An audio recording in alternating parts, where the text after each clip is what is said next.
Very good morning, dear students. I am Neelam Raheja and I will teach you mathematics. Since your group is having the students of both the sections 11th A and B, so Parvez sir and I will together take your mathematics class. So let's start our first class today. In our syllabus, the first unit is having 3 chapters, that is sets, relations functions and trigonometric functions. It is of 23 marks. All the 3 chapters together is of 23 marks. We start sets today. Set is a well-defined collection of objects. Here the word well-defined is very important. यहाँ well-defined से मतलब क्या है? Well-defined means हम clearly ये बता पाएँ कि कोई पर्टिकुलर ऑब्जेक्ट हमारे कलेक्शन को बिलोंग कर पाएगा, करेगा या नहीं करेगा. जैसे हमने एक कलेक्शन लिया है ऑफ रिवर्स ऑफ इंडिया, तो you can write all the rivers of India in this. Similarly, vowels in English alphabet, you can also write it. Prime factors of 20, you can write all the prime factors of 20, 2, 3, 5. Odd natural numbers less than 10, so it is 1, 3, 5, 7, 9. आप लिख सकते हैं आराम से. तो ये सब जो एग्जाम्पल्स हमने लिए हैं, they are the examples of sets. आपने मैथमेटिक्स में भी बहुत सारे कलेक्शन ऑफ नंबर्स पढ़े हैं, जैसे set of natural numbers which is denoted by capital N, set of integers, set of real numbers, set of positive rational numbers denoted by Q positive. अब कुछ ऐसे एग्जाम्पल्स लेते हैं जो सेट्स ना हों, जैसे intelligent students of 11th A. तो यहाँ पर इसके एलिमेंट्स को लिखना, इसके कौन से बच्चे इस ग्रुप में आएंगे, ये डिफ़र करेगा person to person.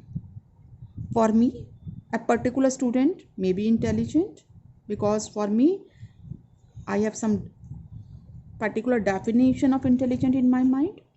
For other,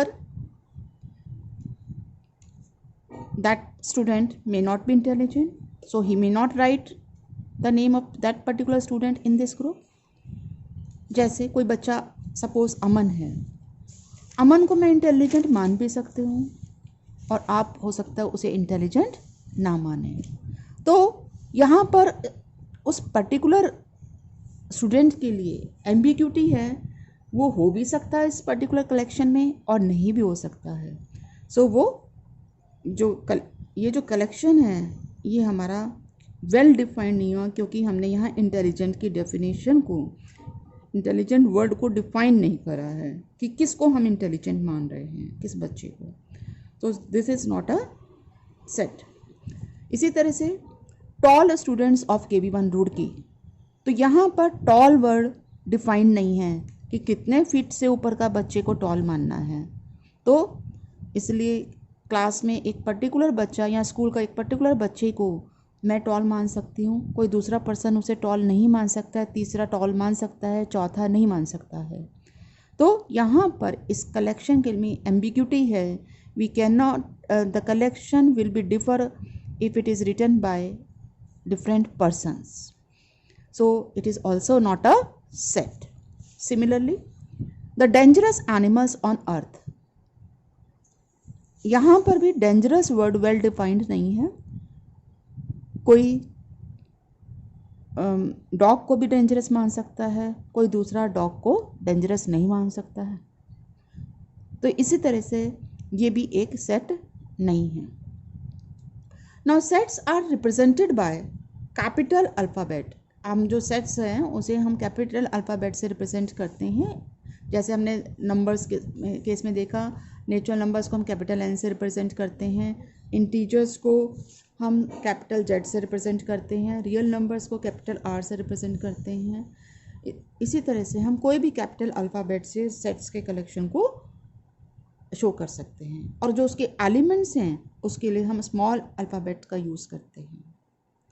अब कोई पर्टिकुलर एलिमेंट अगर किसी पर्टिकुलर सेट में बिलोंग करता है, जैसे x belongs to set A, तो हम उसे कैसे लिखेंगे? ये रिप्रेजेंटेशन होगा, ये साइन जो है हमारा that is for belongs to, और इसे कैसे लिखेंगे हम? इसे पर कैसे रीड करेंगे? x belongs to A।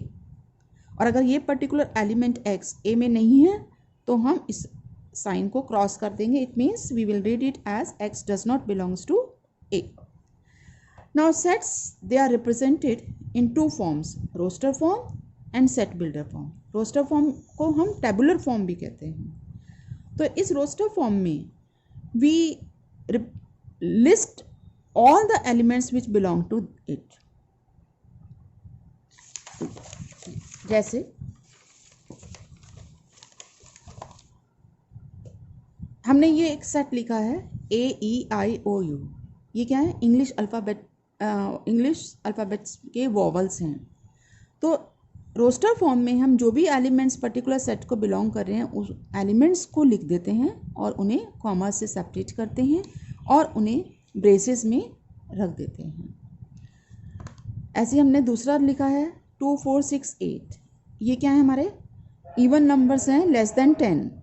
They are separated by commas and put in braces. Second is set builder form. Set builder form, all the elements of set possess a common property which is not possessed by any element outside the set. Set builder form में हम उन particular elements को नहीं लिखते हैं, बल्कि उनके द्वारा जो भी प्रॉपर्टी वो फॉलो कर रहे हैं उस सब प्रॉपर्टी को मेंशन करते हैं। जैसे इसी सेट को अगर हम, ये जो वॉवल्स का सेट है, इसे अगर हम सेट बिल्डर फॉर्म में लिखेंगे तो कैसे लिखेंगे? x such that x is a vowel of English alphabet. तो यहाँ हमने उन एलिमेंट्स को नहीं लिखा है बल्कि उसके द्वारा पजेस प्रॉपर्टी को मेंशन करा है, और जो भी इस सेट से बाहर के एलिमेंट्स हैं उनके द्वारा ये प्रॉपर्टी नहीं फॉलो करी जाती है। इसी तरह से जो सेकंड सेट हमने लिखा है इसको हम सेट बिल्डर फॉर्म में कैसे लिखेंगे? x such that x is an even number less than 10. That's all for today. Thank you.